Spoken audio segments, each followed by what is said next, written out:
ગઈકાલના ન્યૂઝપેપરમાં હું જોઈ રહ્યો હતો.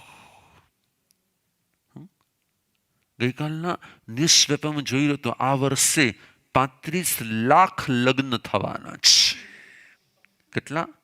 આ વર્ષે ભારતમાં 35 લાખ લગ્ન થવાના છે. હોય સંસાર છે તો લગ્ન તો. પણ હું ન્યૂઝમાં વાંચી રહ્યો હતો કે 35 લાખ લગ્નની અંદરમાં 35 લાખ કરોડ રૂપિયા વપરાવાના છે. કેટલા રૂપિયા વપરાવાના છે? 35 લાખ કરોડ રૂપિયા વપરાવાના છે. ચાલો આ પણ મેં વાંચ્યું ત્યાં સુધી મેં કહું બરોબર છે દરેક વ્યક્તિના મનમાં. પરંતુ એને આગળ મેં વાંચ્યું એ 35 લાખ કરોડમાંથી 2 લાખ કરોડ રૂપિયા ખાલી માત્ર દારૂ માટે વપરાવાના છે. શેની માટે વપરાવાના છે? અને બસ ત્યાં હું ચમકું. અને હું જેવો ચમકો ને એટલે અમારા જેટલા પરિચિત ભક્તજનો હતા ને એના પરિવારમાં મેં પૂછ્યું કે તમારે ત્યાં હમણાં આ વર્ષે લગ્ન પ્રસંગ છે? તો કે હા.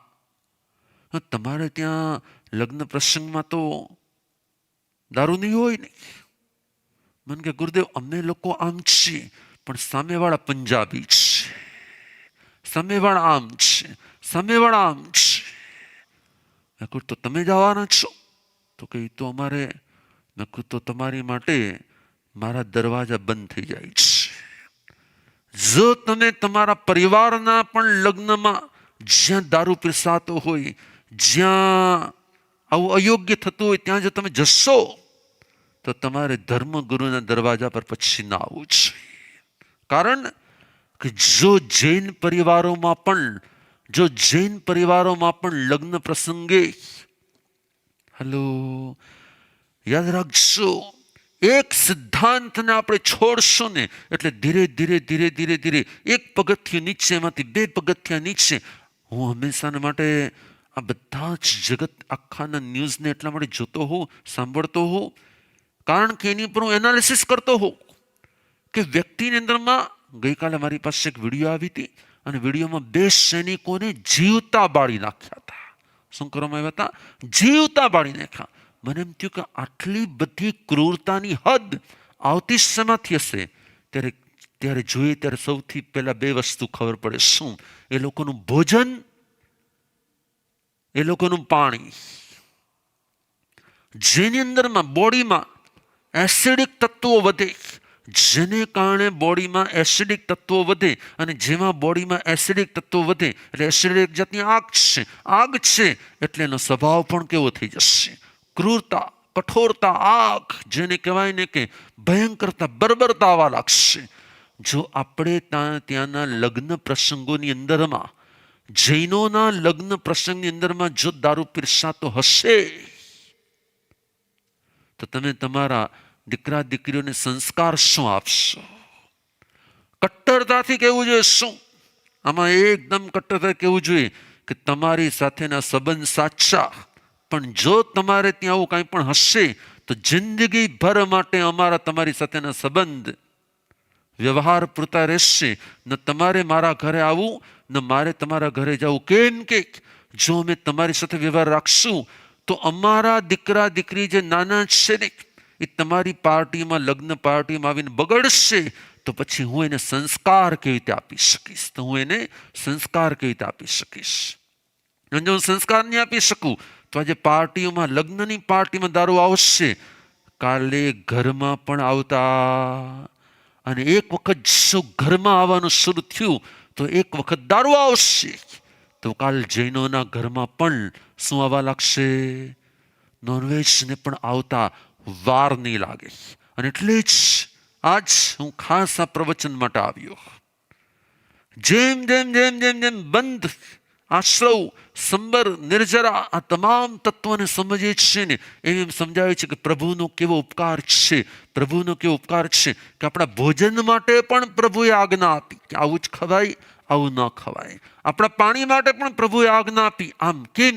તો કે એની પાછળ પ્રભુને ખબર હતી કે જો આવા પ્રકારના નિર્દોષ ભોજન લેશે તો નિષ્પાપ જીવન જીવશે, અને જો એ અને જો તામસી ભોજન લેશે, જો એ દારૂ પીતા હશે, જો એ પ્રકારના તામસી ભोजन लेता हશે, तो एनो स्वभाव भी, तो उसका स्वभाव भी ऐसा हो जाएगा। और स्वभाव जब ऐसा हो जाएगा तब क्रूरता आती, तब कठोरता आती।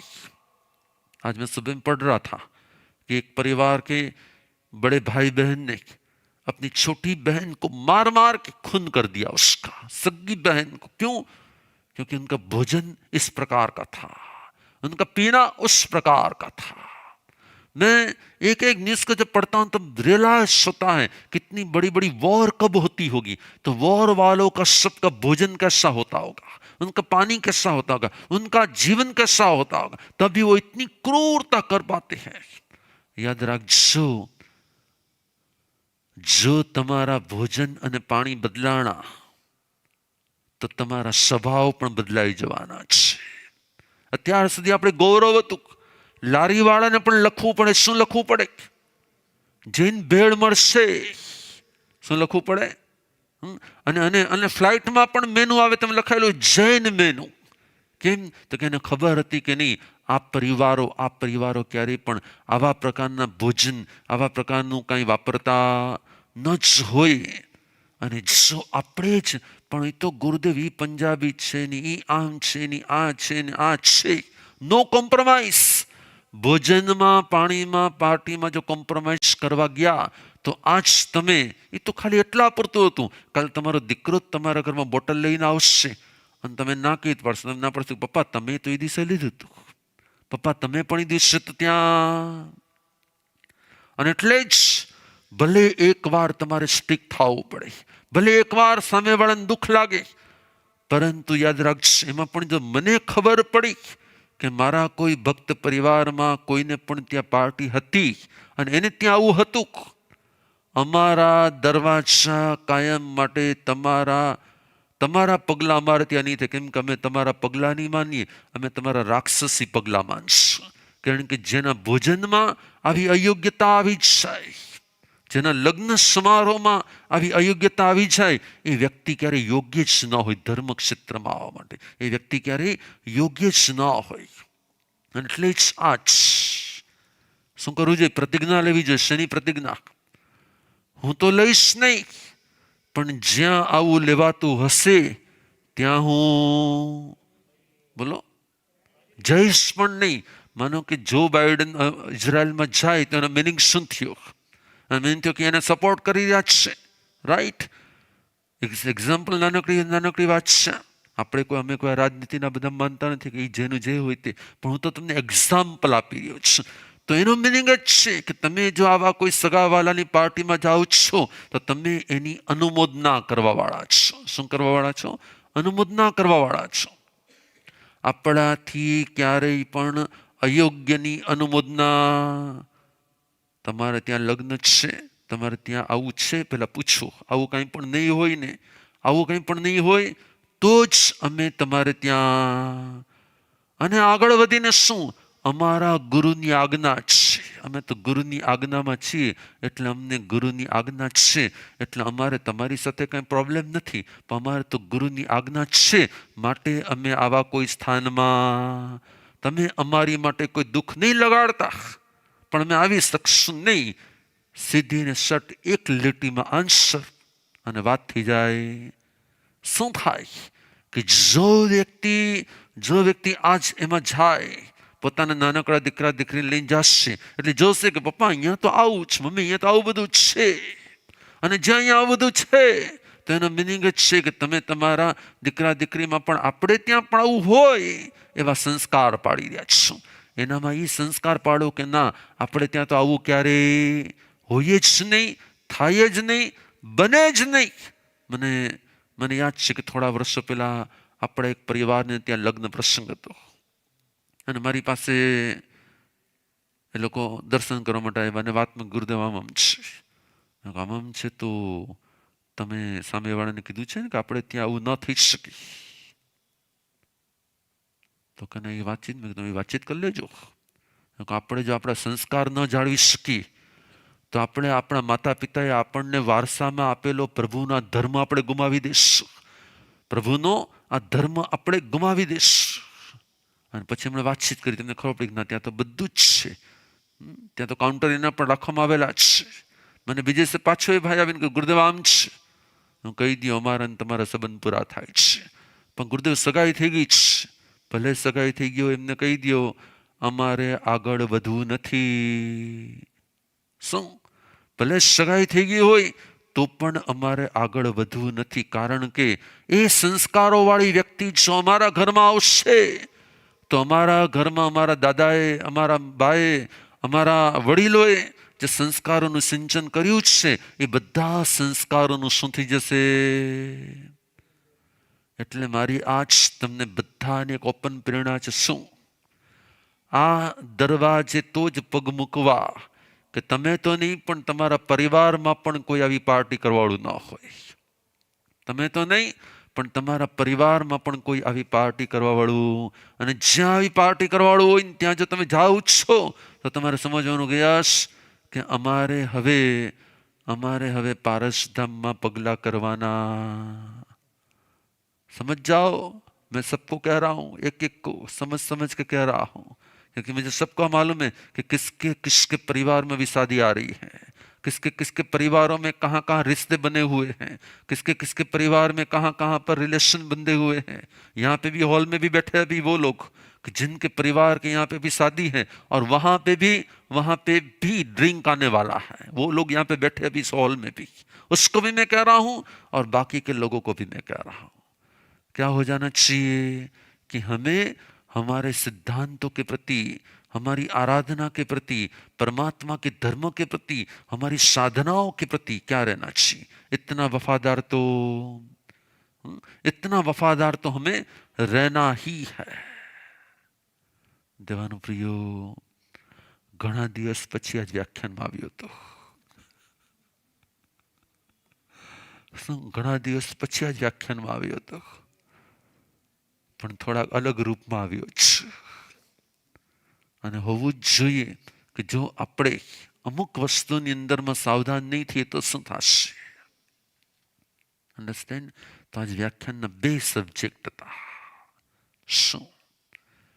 કોઈ પણ વ્યક્તિ મારી સાથે કંઈ પણ કરે છે, कोई भी व्यक्ति मेरे साथ कुछ भी हो रहा है तो याद रखना चाहिए क्या मेरे ही पास्ट का क्या हो रहा है, रिफ्लेक्शन हो रहा है. बिना वेदना दिए, बिना तकलीफ दिए कभी भी तकलीफ आती नहीं है.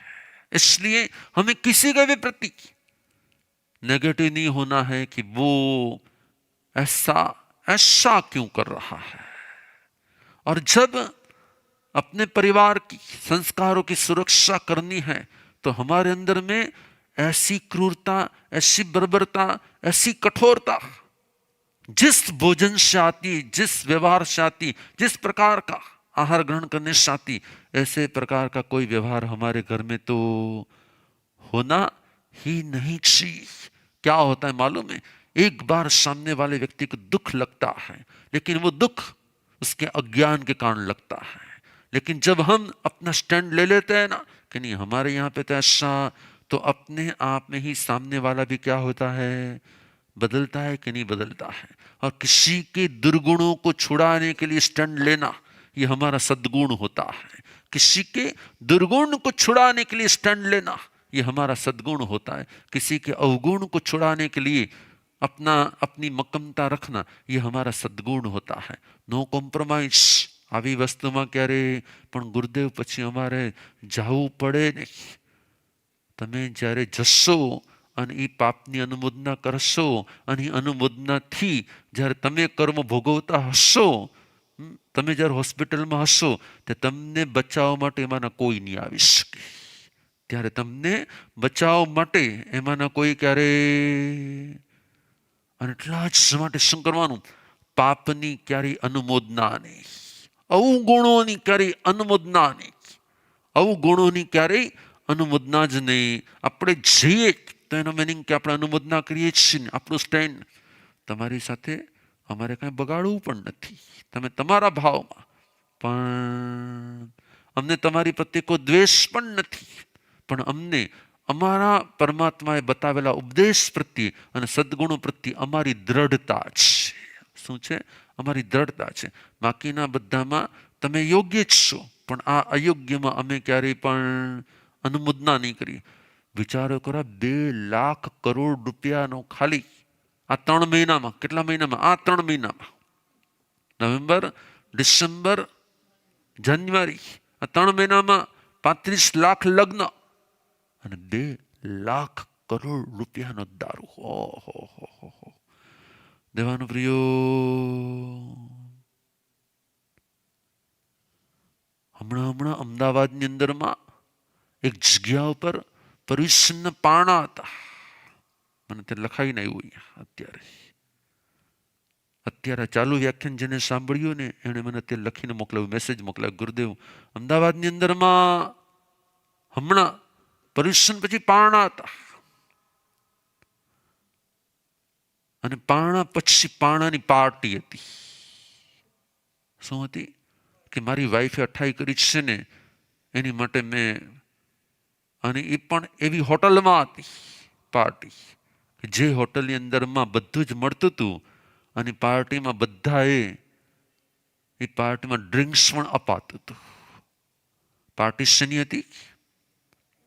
28ના પારણાની. વિચારો દેવાનો પ્રિયો, જો આપણે આટલી હદ સુધી ડાઉન થઈ જશું તો આપણે ભાવિ પેઢીને ક્યારેય સુસંસ્કાર. અમે અમારે ત્યાં 31ને દિવસે ભક્તિ રાખીએ છીએ. એનું કારણ શું છે? કે જો અહીંયા ભક્તિ નહીં હોય તો હજારો યુવાનો જો આપણે આપણી તરફ નહીં વાળી શકીએ તો એ જ યુવાનો એના ફ્રેન્ડ સર્કલની સાથે જશે અને ચલના ભી કુછ નહીં હોતા, લે લેના થોડા સા, અને પછી એમાંથી કેટલા પગથિયા નીચે ઉતરશે ખબર જ નહીં પડે.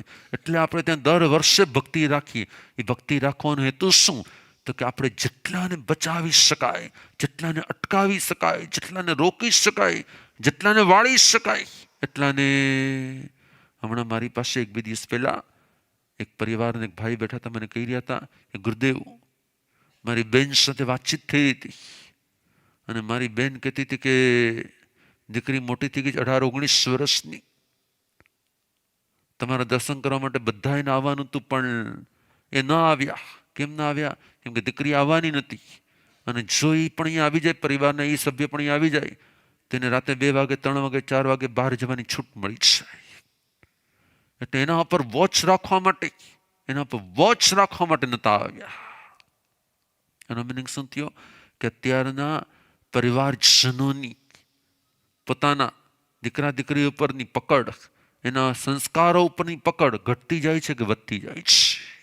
દિવસે દિવસે ઘટતી જાય છે. અને ઘટતી જાય છે એટલે એનો એક જ ગુનો છે. એનો ગુનેગાર કોણ ખબર છે? જો તમારી અંદરમાં કોઈ અવગુણ હશે, તો તમે એને સંસ્કારિત નહીં કરી શકો. પણ તમારી અંદરમાં સદગુણો કે સંસ્કાર હશે તો તમે રોકી શકશો, તમે અટકાવી શકશો, તમે એને સમજાવી શકશો. અને તમે જ્યારે સમજાવતા હશો ને ત્યારે એ તમને એમ નહીં કે પણ તમે પણ આમ કરો છો ને, એ તમને નહીં કે. નહીં તો શું થશે? તમને કહેશે ત્યારે તમારું શટડાઉન, મોઢું બંધ થઈ જશે. અને મોઢું બંધ થઈ જશે શું થશે? એને ખુલ્લો રસ્તો મળી જશે. દેવાનો પ્રિયો, આજનો આ પ્રવચન નથી, પ્રેરણા છે. શેની પ્રેરણા છે? આજના સમાજે અવશ્ય જાગવું જોશે. એમાં પણ આજ ગુરુવાર છે અને અનેક ભાવિકો ગુરુ આજ્ઞાવાળા છે. આજની અમારી ગુરુ આજ્ઞા શું? તમારા કોઈના પણ ઘરે અથવા કોઈ પણ સ્વજનોને ત્યાં લગ્ન હોય, પ્રસંગ હોય, પાર્ટી હોય, પહેલા પૂછવું કે તમારે ત્યાં નોનવેજ કે ડ્રિંક્સ નહીં હોય ને? છે, અમે નહીં આવી શકીએ કેમ કે અમને અમારા ગુરુનો આદેશ છે. ઉપદેશ નથી, આદેશ છે કે આવા કોઈ પણ પ્રસંગોમાં જવું નહીં, કોઈને મોકલવા નહીં, અને કોઈ જતું હોય તો એની પણ અનુમોદના કરવી નહીં. અને આ એક વ્યક્તિની આજ્ઞા નથી, આ આજ્ઞા લાઈફ ટાઈમની છે. શું? જવું નહીં, મોકલવા નહીં, અને કોઈ જતું હોય તો એની સાથે સંબંધ પણ રાખવો નહીં. શું? જેને અમારી સાથે સંબંધ રાખવો હોય એને તેની સાથે સંબંધ રાખવો નહીં, અને જેને તેની સાથે સંબંધ રાખવો હોય એને અમારી સાથે, એને અમારા ક્ષેત્રમાં આવવું પણ નહીં. દેવાનો પ્રિયો, શુભ હો, મંગલ હો, કલ્યાણ હો.